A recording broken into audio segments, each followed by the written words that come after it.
ನಮಸ್ಕಾರ, ಎಲ್ಲರೂ ಹೇಗಿದ್ದೀರಾ? ಐ ಹೋಪ್ ಎಲ್ಲರೂ ಚೆನ್ನಾಗಿದ್ದೀರಾ ಅಂತ ಭಾವಿಸ್ತೀನಿ. ನಾನು ಕೂಡ ಚೆನ್ನಾಗೇ ಇದ್ದೀನಿ. Welcome back to my YouTube channel. Welcome back ನಿಮ್ಮೆಲ್ಲರಿಗೂ ಹೇಳೋದಕ್ಕಿಂತ ನನಗೆ ನಾನೇ ಹೇಳ್ಕೋಬೇಕು ಕಮ್ ಬ್ಯಾಕ್ ಮಾಡಿದ್ದೀನಿ ಅಂತ. ಏಕೆ ಅಂತಂದರೆ 15 ಡೇಸ್ ಆಗಿತ್ತು ನಾನು ಆಲ್ಮೋಸ್ಟ್ ವೀಡಿಯೋ ಎಲ್ಲ ಅಪ್ಲೋಡ್ ಮಾಡಿ.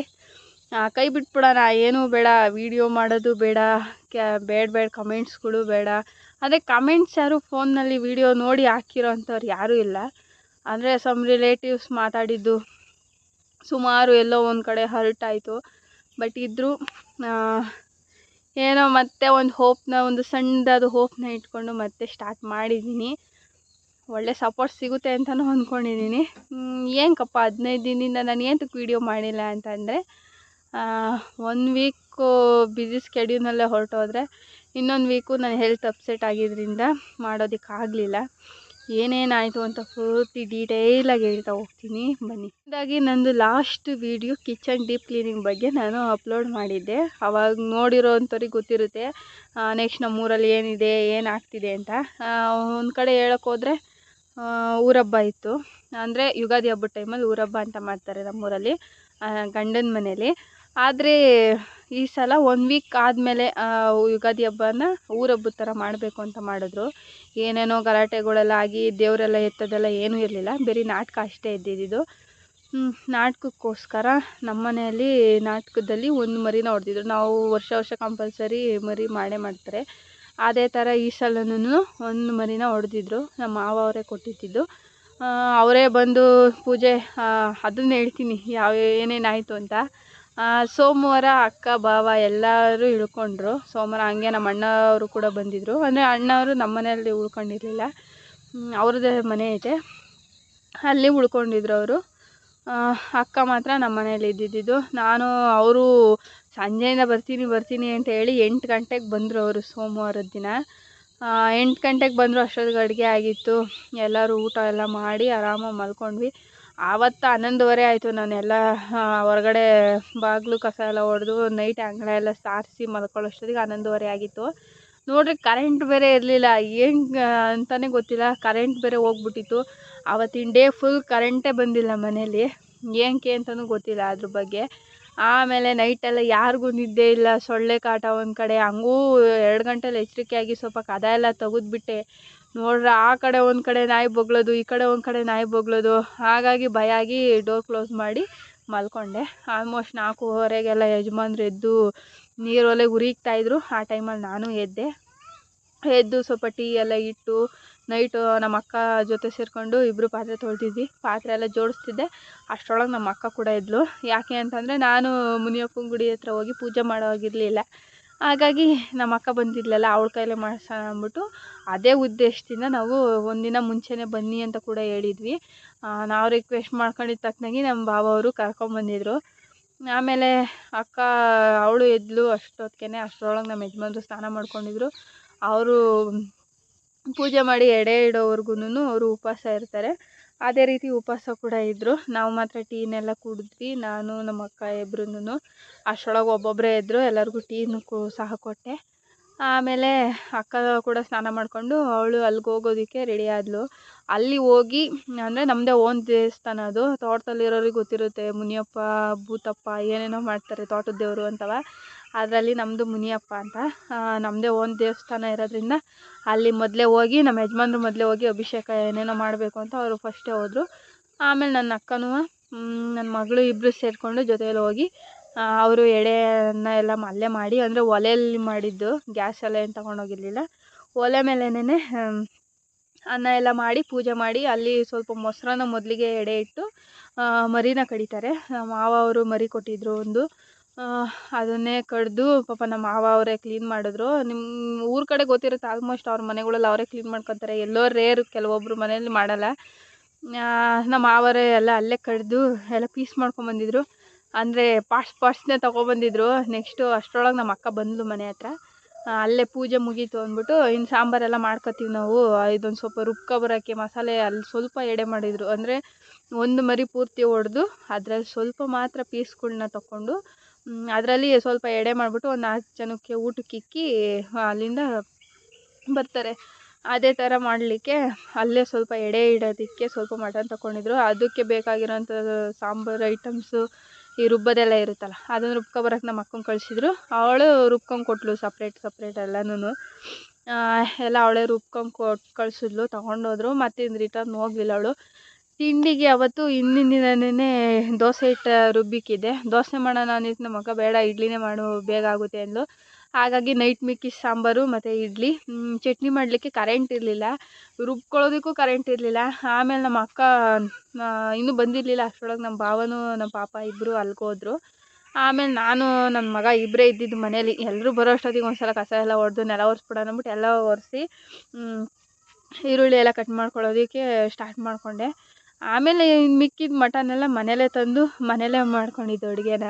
ಆಮೇಲೆ ನಾನು ನಮ್ಮ ಅಕ್ಕ ಎಲ್ಲ ಸೇರಿಕೊಂಡು ರುಬ್ಬಿ ಎಲ್ಲ ಕ್ಲೀನ್ ಮಾಡ್ತಿದ್ವಿ. ಅಷ್ಟರೊಳಗೆ ನಮ್ಮ ಮಾವ ಅವರು ಬಂದರು, ಮಟನೆಲ್ಲ ಕಟ್ ಮಾಡಿಕೊಟ್ರು. ಅಂದರೆ ಸಣ್ಣ ಪೀಸ್ಗಳಾಗಿ ಮಾಡ್ತಾರಲ್ಲ, ಆ ಥರ ಎಲ್ಲ ಮಾಡಿ ಕೊಟ್ಬಿಟ್ಟು ಆಮೇಲೆ ಹೋದ್ರು ಅವರು. ತಿಂಡಿ ತಿಂದ್ರಿ ಅನ್ನೋದಕ್ಕೆ ತಿನ್ನಲಿಲ್ಲ, ಟೀ ಮಾತ್ರ ಕುಡಿದ್ಬಿಟ್ಟು ಹೊರಟೋದ್ರು.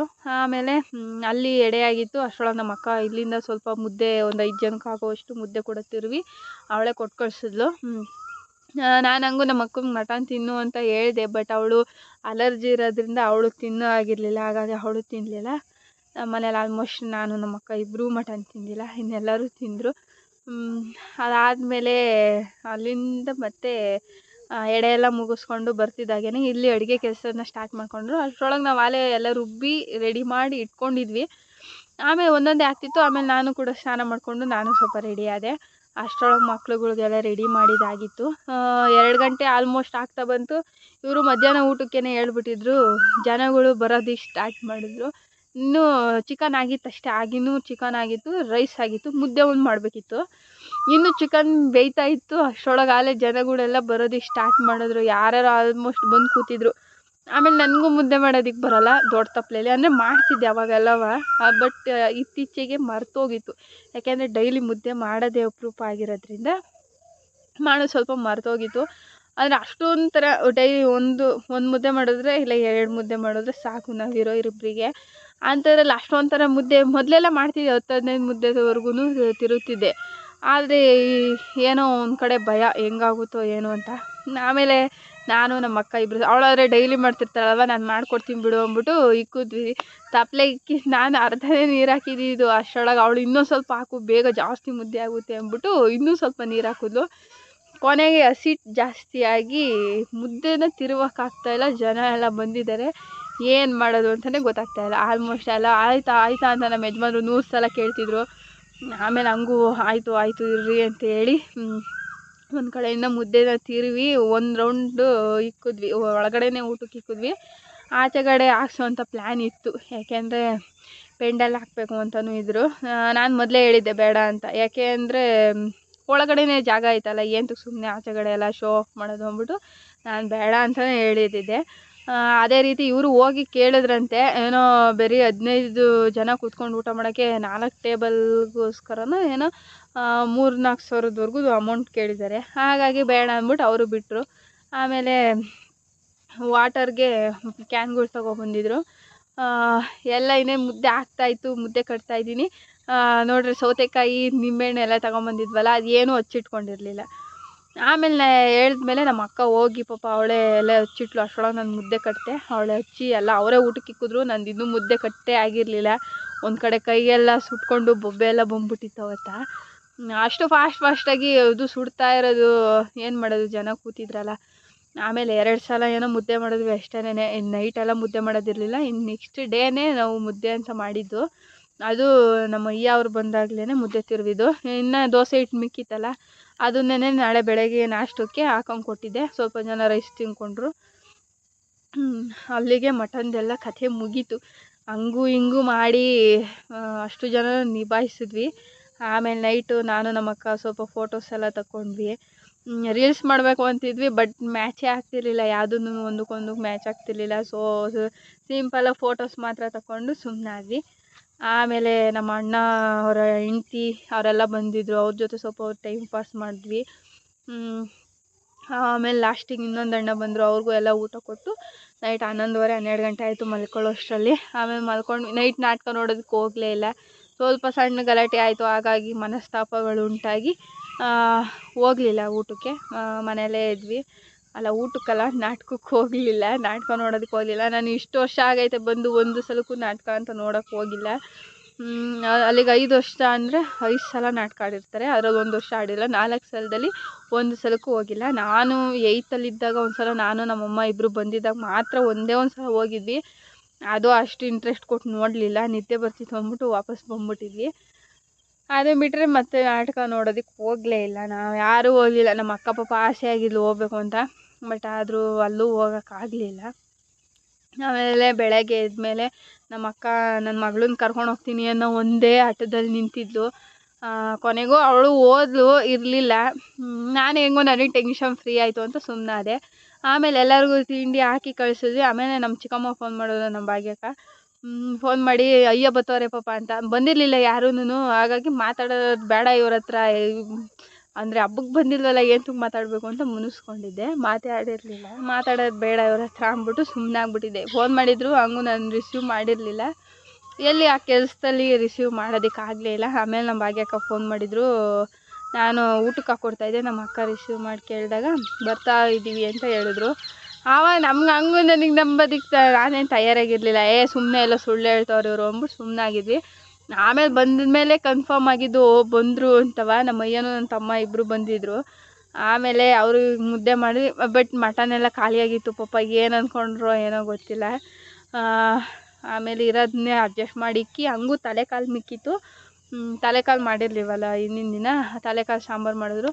ನಮ್ಮ ಅಯ್ಯ ಏನೋ ಡ್ಯೂಟಿಗೆ ಹೋಗಬೇಕು ಅಂದ್ಬಿಟ್ಟು ಬೇಗ ಹೊರಟೆ ಹೋದರು. ಅವರು ಇರಲಿಲ್ಲ.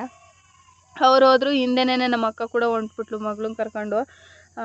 ನಾನು ಹಂಗೂ ಪಾತ್ರೆ ಎಲ್ಲ ತೊಳ್ಕೊಟ್ಟು ಹೋಗ್ರಿ, ಯಾಕೆ ಹೋಗ್ತೀರಾ ಇಷ್ಟು ಬೇಗ, ಇವತ್ತು ಒಂದಿನ ಇದ್ದು ನಂಗೆ ಸ್ವಲ್ಪ ಹೆಲ್ಪ್ ಮಾಡಿಕೊಟ್ಟು ಹೋಗ್ರಿ ಅಂದೆ. ಹಂಗೂ ಕೇಳಲಿಲ್ಲ. ಅಲ್ಲಿ ಹೊಸ ಎಲ್ಲ ಬಿಟ್ಟು ಬಂದಿದ್ದೀವಿ ಅಂದ್ಬಿಟ್ಟು ಕರ್ಕೊಂಡು ಹೋಗ್ಬಿಟ್ರು. ನಮ್ಮ ಭಾವನೂ ಬಿಡಲಿಲ್ಲ. ಅವರೇ ಹೇಳಿದರು ನಾನೇ ತೊಳ್ಕೊಂಡು ಕೊಡ್ತೀನಿ ಪಾತ್ರೆ ಅಂತನೂ. ಏನು ಬೇಡ ಅಂದ್ಬಿಟ್ಟು ಆಮೇಲೆ ಸುಮ್ಮನಾದೆ. ಆಮೇಲೆ ಸ್ವಲ್ಪ ಹೊತ್ತು ರೆಸ್ಟ್ ಮಾಡಿದೆ. ಮೊದಲು ನಾನು ರೆಸ್ಟ್ ಮಾಡಬೇಕು ಅಂತ ಸ್ವಲ್ಪ ಹೊತ್ತು ಕೂತು ಹಾಗೆ ಹೀಗೆ ಆಟ ಆಡಿಕೊಂಡು ಆಯಿತು. ಆಮೇಲೆ ಮೊದಲು ಎಲ್ಲ ಒಂದು ಕಡೆಯಿಂದ ಎಲ್ಲ ಎತ್ತಿಟ್ಟು ಕ್ಲೀನ್ನ ಮಾಡಿಕೊಂಡೆ. ಮನೆಯೆಲ್ಲ ಒರೆಸಿ ಪೂರ್ತಿ ಪಾತ್ರೆ ಯಾವ್ಯಾವ ತೊಳೆಯೋದೈತೆ ಎಲ್ಲನೂ ಆಚೆಗಡೆಗೆ ಹಾಕಿ, ಸಾಂಬಾರೆಲ್ಲ ವೇಸ್ಟೇಜ್ ಎಲ್ಲ ಚೆಲ್ಬಿಟ್ಟು ಯಾವುದು ಮಳೆಗಳಿಲ್ಲ. ತಲೆಕಾಲು ಸಾಂಬಾರು ಒಂದೇ ಇದ್ದಿದ್ದು ಮನೇಲಿ, ಎಲ್ಲನೂ ಚೆಲ್ಬಿಟ್ಟೆ. ಚೆನ್ನಾಗೂ ಇರಲಿಲ್ಲ. ಯಾಕೆಂದರೆ ಒಂದು ದಿನದಿಂದ ಯಾರು ತಿಂತಾರೆ, ಅದರಲ್ಲಿ ಪೀಸ್ ಇರಲಿಲ್ಲ, ಏನಿಲ್ಲ, ಬರೀ ಸಾಂಬಾರು ಯಾರು ತಿಂತಾರೆ ಅಂದ್ಬಿಟ್ಟು ಎಲ್ಲನೂ ಚೆಲ್ಲಿಸ್ಬಿಟ್ಟು ತಲೆಕಾಲು ಸಾಂಬಾರು ಮಾತ್ರ ಮಾಡಿಕೊಂಡು ಇನ್ನು ಮಿಕ್ಕಿದೆಲ್ಲನೂ ಚೆಲ್ಲಿಸಿ ಎಲ್ಲ ಕ್ಲೀನ್ ಮಾಡಿಕೊಂಡೆ. ಎಲ್ಲ ಮೊದಲು ಕಸ ಹೊಡೆದು ನೆಲ ಒರೆಸ್ಬಿಟ್ಟು ಒಂದು ಸ್ವಲ್ಪ ಹೊತ್ತು ರೆಸ್ಟ್ ಮಾಡಿಬಿಟ್ಟೆ. ಸಾಕಾಗೋಯ್ತು ಅಂತ. ಆಮೇಲೆ ಹಿಂಗೆ ಮಲ್ಕೊಂಡ್ರೆ ಟೈಮ್ ಆಗಿಬಿಡುತ್ತೆ ಅಂದ್ಬಿಟ್ಟು ತಪ್ಪಲೆ ಮುಸಿ ತಪ್ಪಲೆ ಅಂದರೆ ಒಲೆ ಮೇಲೆ ಮಾಡಿದ್ವಿ ನಾವು. ಯಾವುದೇ ಗ್ಯಾಸ್ ಏನು ಯೂಸ್ ಮಾಡಿರಲಿಲ್ಲ. ಒಲೆ ಮೇಲೆ ಮಾಡಿ ತಪ್ಪಲೆಗಳ್ನೆಲ್ಲ ಮೊದಲು ತೊಳೆದಿಟ್ಟು ಆಮೇಲೆ ಸಣ್ಣ ಪುಟ್ಟವನ್ನೆಲ್ಲ ಒಬ್ಬಳೇ ಕೂತ್ಕೊಂಡು ತೊಳೆದೆ. ಬೇಜಾರಾಗ್ತಿತ್ತು. ಹಂಗೂ ಸಾಂಗ್ ಹಾಕ್ಕೊಂಡು ಹೆಂಗೋ ಮ್ಯಾನೇಜ್ ಮಾಡ್ಕೊಂಡು ಒಬ್ಬಳೇ ಎಲ್ಲ ತೊಳೆದು ಕ್ಲೀನ್ ಮಾಡಿಟ್ಟೆ. ಆಮೇಲೆ ಅಣ್ಣ ಬಂದು ಊಟ ಎಲ್ಲ ಮಾಡ್ಕೊಂಡು ಹೋದ್ರು. ಟೀ ಇಟ್ಟೆ, ಟೀ ಕುಡಿದೆ. ಆಮೇಲೆ ನೈಟು ಇನ್ನೊಂದು ಅಣ್ಣ 2-3 ಜನ ಬಂದರು. ಅವರು ಎಲ್ಲ ಊಟ ಮಾಡ್ಕೊಂಡು ಹೋದರು. ನೈಟೇ ಖಾಲಿ ಆಗೋಯ್ತು ತಲೆಕಾಲು ಸಾಂಬಾರೂ.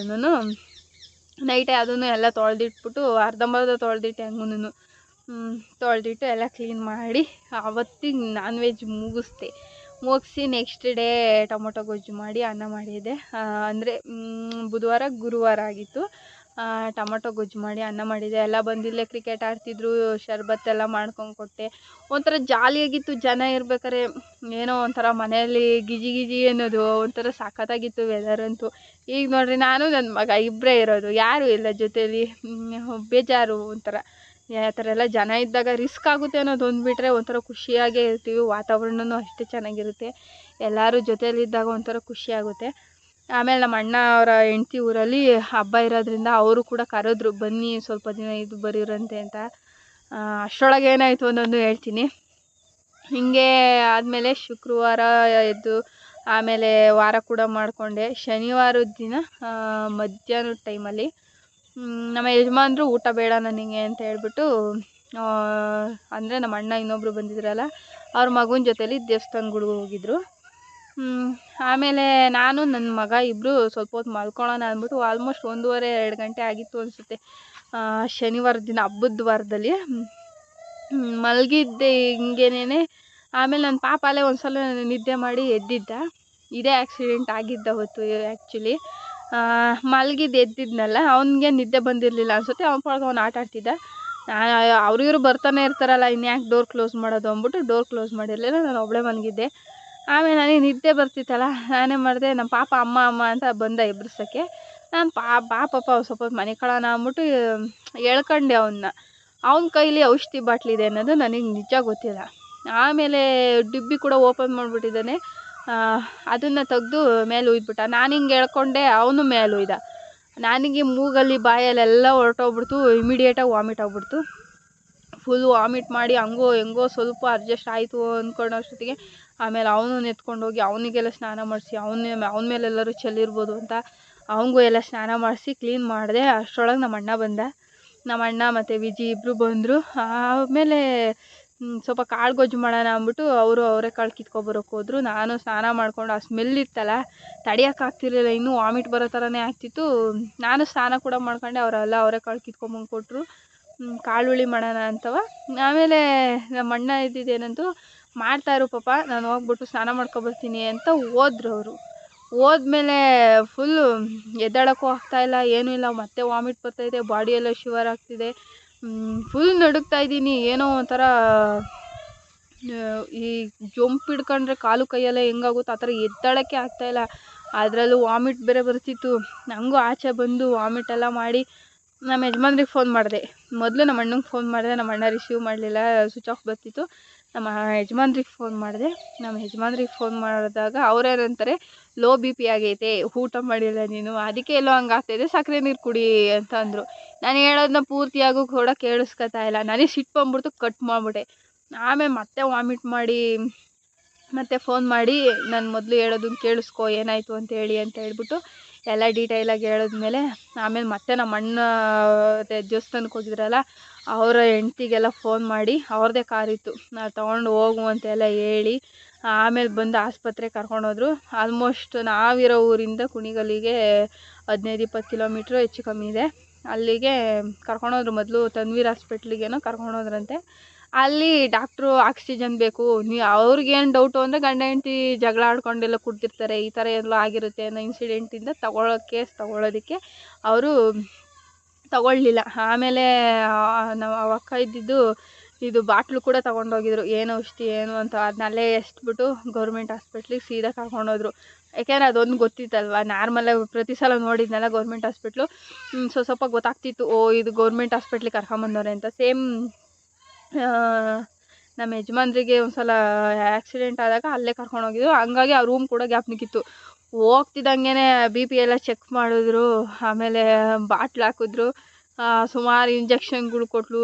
ಆಮೇಲೆ ಚಳಿ ಆಗ್ತಿತ್ತು. ಎಲ್ಲ ಮುಗಿಸ್ಕೊಂಡು ಇನ್ನೇನು ನಮ್ಮ ಡ್ಯೂಟಿ ಮುಗೀತು ಹೊರಡ್ರಿ ಅಂತಂದರು. ಹಂಗೂ ಸ್ವಲ್ಪ ಸುಮಾರು ಸುಸ್ತಿತ್ತು. ಆಮೇಲೆ ಅವ್ರ ಗಾಡಿಯಲ್ಲೇ ಬಂದಿದ್ದಾಯಿತು. ಕೊನೆಗೂ ಇಷ್ಟೆಲ್ಲ ನಡೀತು. ಅವತ್ತು ಮನೆಗೆ ಬಂದ್ರೂ ಅದ್ಯಾವುದೋ ORS ಜ್ಯೂಸ್ ಕೊಟ್ಟಿದ್ರು. ಅದನ್ನು ಕುಡ್ದು ಅರ್ಧ ವಾಮಿಟ್ ಆಗೋಯ್ತು ನನಗೆ, ಇನ್ನೂ ಜಾಸ್ತಿ ವಾಮಿಟ್ ಆಯಿತು. ಅದನ್ನು ಕುಡಿದ್ರೆ ಸುಸ್ತಾಗಲ್ಲ, ಸುಸ್ತು ಕಮ್ಮಿ ಆಗುತ್ತೆ ಅಂದ್ಬಿಟ್ಟು ಕೊಟ್ಟಿದ್ರು. ಆದರೆ ಅದನ್ನು ಕುಡಿತಾ ಇನ್ನೂ ಜಾಸ್ತಿನೇ ವಾಮಿಟ್ ಆಗ್ತಾಯಿತ್ತು. ಆಮೇಲೆ ಹಂಗೂ ಕುಡಿದು ಅದರಿಂದ ರಿಕವರ್ ಆಗೋಕ್ಕೆ 1 ವೀಕ್ ತೊಗೊತು ನನಗೆ. ಹಂಗೂ ಕೆಲಸ ಮಾಡೋದೆಲ್ಲ ಬಿಡೋಕ್ಕಾಗಲ್ಲ ಅಲ್ವಾ. ಹಂಗೂ ಅಲ್ಲಿಂದ ನೈಟ್ ಬಂದಾಗ ಪಾಪ ಅಕ್ಕ ಕಸ ಎಲ್ಲ ಹೊಡೆದು ಎಲ್ಲ ಒರೆಸ್ತಾಯಿದ್ರು. ನನಗೆ ಕೆಲಸ ಮಾಡಿಕೊಟ್ಬಿಡ್ರಿ ಅಂತ ಹೇಳೋಕ್ಕೂ ಆಗ್ತಾಯಿಲ್ಲ, ಅಷ್ಟು ಸುಸ್ತಾಗ್ಬಿಟ್ಟಿದ್ದೀನಿ. ಮಾಡ್ತವ್ರಲ್ಲ ಅನ್ನೋ ಒಂದು ಕಡೆ ಗಿಲ್ಟ್ ಫೀಲ್ ಆಗ್ತಿತ್ತು. ಅಯ್ಯೋ ಇವ್ರ ಕೈಲಿ ಕೆಲಸ ಮಾಡಿಸ್ಕೊತಾ ಇದ್ದೀನಲ್ಲ ಅಂತವ. ಏನು ಮಾಡೋಕ್ಕಾಗಲ್ಲ. ಆ ಟೈಮಲ್ಲಿ ನನಗೆ ಹೇಳೋದಕ್ಕಾಗಲಿಲ್ಲ. ಪಾಪ ಬೇಜಾರು ಮಾಡ್ಕೊಂಡಿರ್ತಾರೆ, ಹೋಗಲಿ ಬಿಡಿ, ಏನು ಮಾಡೋಕ್ಕಾಗಲ್ಲ. ಆಮೇಲೆ ಅವರೇ ಎಲ್ಲ ಕೆಲಸನೂ ಮಾಡಿಕೊಟ್ರು. ಆಮೇಲೆ ಇಡ್ಲಿ ತೊಗೊಂಬಂದಿದ್ರು. ತಿನ್ನೋಕ್ಕೆ ಕೂಡ ಆಗ್ತಿರ್ಲಿಲ್ಲ, ಅಷ್ಟು ಕೈಯೆಲ್ಲ ಶೇಕ್ ಬರ್ತಿತ್ತು. ಅಷ್ಟರೊಳಗೆ ನಮ್ಮ ಯಜಮಾನ್ರೆ ಊಟ ಕೂಡ ತಿನ್ನಿಸಿದ್ರು. ಮತ್ತು ಅದನ್ನು ಮತ್ತೆ ವಾಮಿಟ್ ಮಾಡಿಕೊಂಡೆ. ಏನೂ ಇರಲಿಲ್ಲ. ನಾನು ಮಲ್ಕೊಬಿಡ್ಬೇಕು, ಮೊದಲು ನಾನು ನಿದ್ದೆ ಮಾಡಬೇಕು ಅನ್ನೋದಷ್ಟೇ ನನ್ನ ಮೈಂಡಲ್ಲಿ ಇದ್ದಿದ್ದು. ಅದೇ ಥರ ನಿದ್ದೆ ಕೂಡ ಮಾಡಿದೆ. ನೈಟೆಲ್ಲ ಫುಲ್ ಬಾಡಿಯೆಲ್ಲ ಶೇಕ್ ಆಗ್ತಿತ್ತು. 3 ಗಂಟೆಲೇನೋ ಎಚ್ಚರಿಕೆ ಆಗಿದ್ದು, ನಿದ್ದೆನೇ ಬರಲಿಲ್ಲ. ಇನ್ನು ಬೆಳಗಿನ ಜಾವನೇ ಸ್ವಲ್ಪ ನಿದ್ದೆ ಅಂತ ಮಾಡಿದ್ದು. ಅಷ್ಟರೊಳಗೆಲ್ಲ ವಿಚಾರಿಸ್ಕೊಳ್ಳೋದಕ್ಕೆ ಬಂದರು.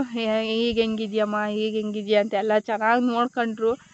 ಅಂದರೆ ಕಷ್ಟ ಅಂತ ಬಂದಾಗ ಅಕ್ಕಪಕ್ಕದಲ್ಲಿರೋರೇ ಬರೋದು, ಯಾರು ಹೊರಗ್ನವ್ರು ಯಾರೂ ಬರೋಲ್ಲ. ಹೊರಗ್ನವರು ಅನ್ನೋದಕ್ಕಿಂತ ಸಂಬಂಧಿಕರು, ಯಾಕೆಂದರೆ ದೂರ ಇರ್ತಾರೆ ಅವರು ಆ ಟೈಮಲ್ಲಿ ಬರೋದಕ್ಕಾಗಲ್ಲ. ನಾವು ಅವ್ರು ಬರ್ತಾರೆ ಅಂತ ಎಕ್ಸ್ಪೆಕ್ಟು ಕೂಡ ಮಾಡೋಕ್ಕಾಗಲ್ಲ. ಯಾಕೆಂದರೆ ದೂರ ಇರೋದನ್ನ ನಾವು ಯಾವ ರೀತಿ ಕರೆಯೋಕ್ಕಾಗುತ್ತೆ. ಅಷ್ಟು ದೂರದಿಂದ ಅವ್ರು ಬರೋಕ್ಕಾಗುತ್ತಾ ಹೇಳಿ. ಹಾಗಾಗಿ ಅಕ್ಕಪಕ್ಕದಲ್ಲಿರೋರೇ ಬಂದರು. ಹಂಗೂ ನಮ್ಮ ಅಕ್ಕ ಎಲ್ಲ ಫೋನ್ ಮಾಡೆಲ್ಲ ವಿಚಾರಿಸ್ಕೊಂಡ್ರು. ನಮ್ಮಜ್ಜಿ ಫೋನ್ ರಿಸೀವ್ ಮಾಡಿಲ್ಲ ಅನ್ನೋದಕ್ಕೆ ಮುನಿಸ್ಕೊಂಡ್ಬಿಟ್ಟಿದ್ರು. ಅಂದರೆ ನನಗೆ ಮಾತಾಡೋಕ್ಕೆ ಆಗ್ತಿರ್ಲಿಲ್ಲ, ಯಾಕೆಂದರೆ ಗಂಟ್ಲೆಲ್ಲ ಉರಿ ಮೂಗೆಲ್ಲ ಉರಿ ಇದ್ದಿದ್ದರಿಂದಾಗಿ ಮಾತಾಡೋಕ್ಕಾಗ್ತಿರ್ಲಿಲ್ಲ, ಸುಸ್ತಾಗ್ತಿತ್ತು. ಹಾಗಾಗಿ ನಾನು ಫೋನೆಲ್ಲ ರಿಸೀವ್ ಮಾಡೋಕ್ಕಾಗಿರಲಿಲ್ಲ. ಯಾರೂ ಬೇಜಾರು ಮಾಡ್ಕೊಬೇಡಿ ಫೋನ್ ರಿಸೀವ್ ಮಾಡಿಲ್ಲ ಅಂತ. ಇತ್ತೀಚೆಗೆ ನಾನು ನಮ್ಮ ಅಕ್ಕನ ಹತ್ರನೂ ಮಾತಾಡ್ತಾ ಇರೋದು, ಯಾಕೆಂದರೆ ಅವಳ ಹತ್ರನೂ ಮಾತಾಡೋವಷ್ಟು ನಾನು ಫ್ರೀಯಾಗಿರಲಿಲ್ಲ.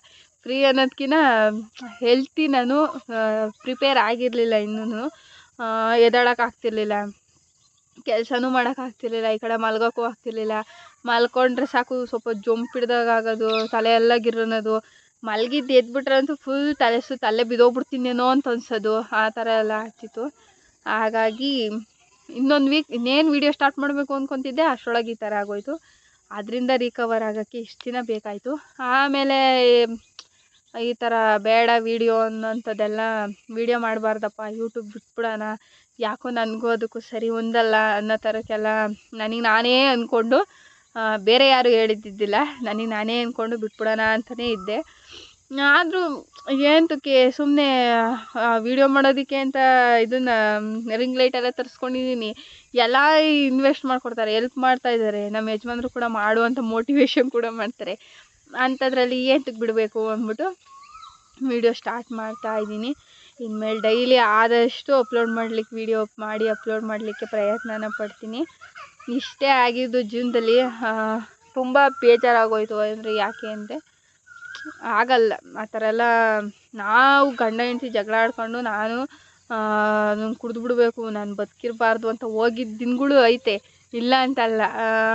ಆದರೆ ಅದ್ರ ಎಕ್ಸ್ಪೀರಿಯೆನ್ಸು, ನಾವು ಯಾವುದನ್ನು ನಾವು ಮುಂದಿಟ್ಕೊಂಡಿರ್ತೀವೋ ಅದು ಒಂದಲ್ಲ ಒಂದಿನ ಆಗುತ್ತೆ ಅನ್ನೋದಕ್ಕೆ ನಾನೇ ಅದಕ್ಕೆ ಸಾಕ್ಷಿ.